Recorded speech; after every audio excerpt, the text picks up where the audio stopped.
If you don't like what AI is becoming, the place to look isn't the model, it's the metrics.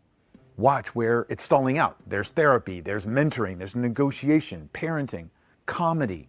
None of those have a clean verifier. No one has a perfect consensus about what right looks like. So the AIs flail.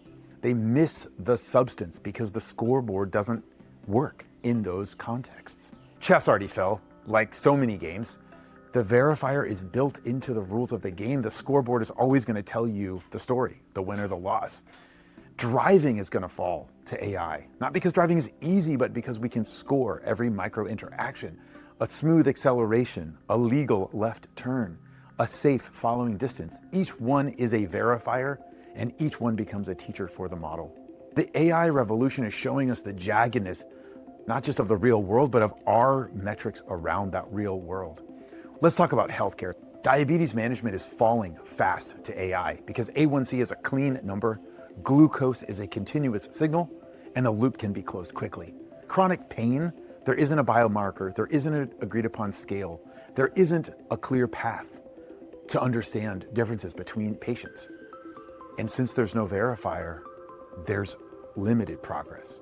Lord Kelvin said it a century ago, what gets measured gets managed. And he was understating it. What gets measured gets transformed. What gets measured gets industrialized. The metric is the lever by which progress occurs.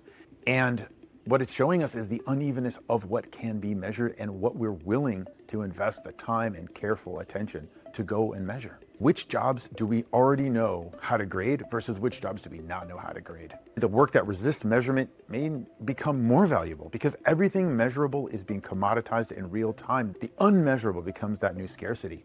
Ambiguous problems, contentious issues, the stuff that refuses to flatten into some socially agreed upon metric.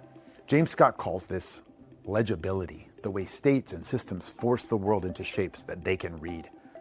Citizens get last names, land gets parceled, zip codes and zoning laws, all of those things make the world more legible. And it's this aggressive legibility engine that AI is sitting on top of. It is also a streetlight effect. We're searching for the keys of progress under the lamp of measurement because that's where the light is. But the keys could be anywhere.